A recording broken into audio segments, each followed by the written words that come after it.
With it looking incredibly more likely like Oklahoma is set to land another massive name through the transfer market, we need to talk about a conversation we've been beating around the bush of for quite some time. And that conversation is it an inevitability at this point that Oklahoma makes the playoffs in 2021? But before we do, as always, I want to hear from y'all, so hop down to the comments and give me a Y for yes or an N for no. Do you believe that Oklahoma is primed for the playoffs this next year? And let me know why. If you're new to the channel, go ahead and subscribe and hit the bell notification, that way you don't miss any of my uploads, because I do constant college football content, whether that's talk videos like this or film analysis, and I'd love to have you on my journey to 2,000 subscribers and beyond.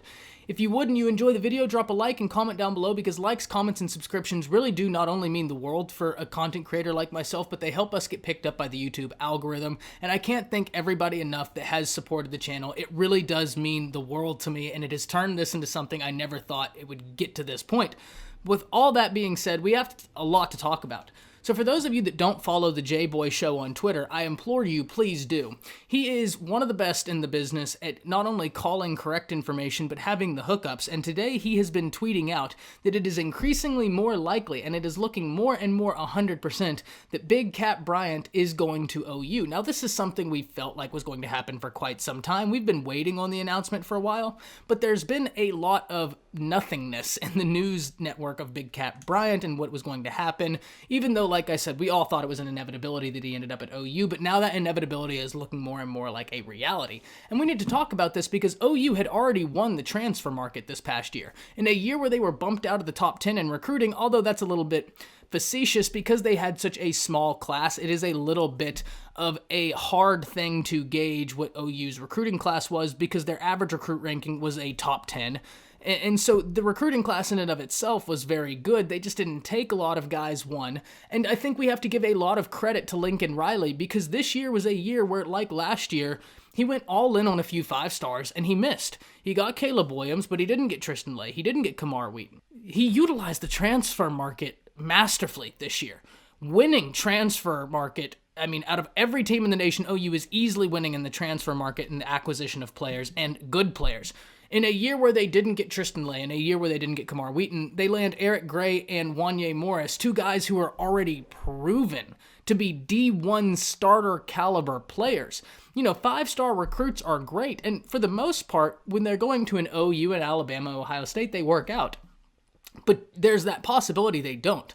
And you know what you're getting in Wanye Morris and Eric Gray Jr. So that is awesome by Oklahoma when they lose out on those 5-star guys to go out and get guys that are producing at a 5-star level in college. So they won that. And we've talked a lot about the depth OU returns, and we've talked about how OU has a favorable schedule. They go through Tulane, Western Carolina, and their most difficult non-conference game is Nebraska. Even when we look in conference, there's a lot of teams up and coming. TCU has a lot to be excited about. Baylor looks like they're going to be good in a few years, but those teams are both kind of projects for a few years from now because OU has continuity everywhere. From quarterback, who's the odds-on Heisman favorite right now, Spencer Rattler, to one of the best receiving corps in the nation, returning one of the highest-graded receivers in the nation in Marvin Mims Jr., not to mention they get Kennedy Brooks back, who opted out, like I said, with Eric Gray. So you have a unit that is super deep. But there is another team in the Big 12 that we need to pay attention to, and look, if you've been to my channel before, you've probably seen that video where I talked about there were 3 teams that could make a vying at the Big 12 championship. The 2 most likely, and the 2 I would go with, are Oklahoma and Iowa State, a repeat of last year's Big 12 championship. But don't count out Texas. And look, I understand that on paper, Iowa State is way far ahead of Texas. They return Purdy. They return one of the most explosive playmakers in the nation in Breece Hall. They return their tight end, who's a matchup nightmare, Charlie Kolar. And not to mention on the defense, returning Rose, Eisworth, and McDonald's, playmakers everywhere.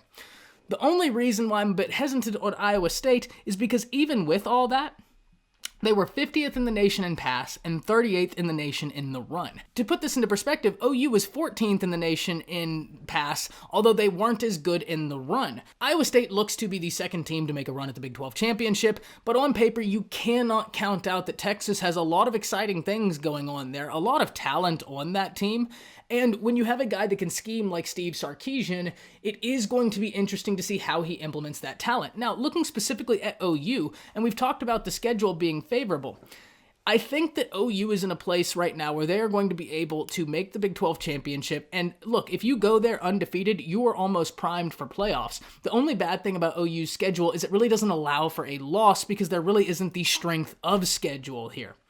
I think the one thing OU really hopes is that Iowa State beats Iowa in their matchup, because if Iowa State beats Iowa and then OU can come in there, beat Iowa State on their second to last regular season game of the year, which already, Sooner fans, that's a massive win. Playing the best team in your conference, the second best team in your conference outside of Oklahoma, of course.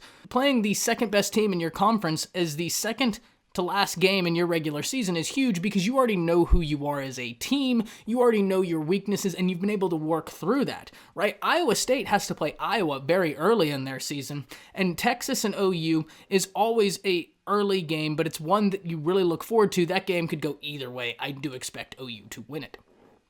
So OU looks to try and win out the regular season, and if they get a position to where Iowa loses to Iowa State, OU beats Iowa State twice, I think OU is destined to walk into the playoffs. Like we've said, the only thing bad for OU this year is they can't afford to drop a game because the schedule just doesn't allow it. But when you look at the totality of circumstances facing OU right now, the continuity at head coach, who the head coach is, who the quarterback is, the talent Spencer Rattler has, the incredibly talented receiving core they have, plus the success they had not only in recruiting but on the transfer market, there's a ton to be excited about with OU. The one area of question marks we always have for OU is on the defense, and Alex Grinch had that unit looking better. Now, don't get me wrong, there's still a ways to go. OU still needs to improve on the defense, but the signs of improvement are there, and that happened in a year where it was COVID and we didn't get a full offseason, so I'm very enticed and very excited to see what Alex Grinch does in a full offseason because I think we could see some massive dividends. But I want to hear from y'all, so hop down in the comments, let me know what you're thinking. That's it, see ya.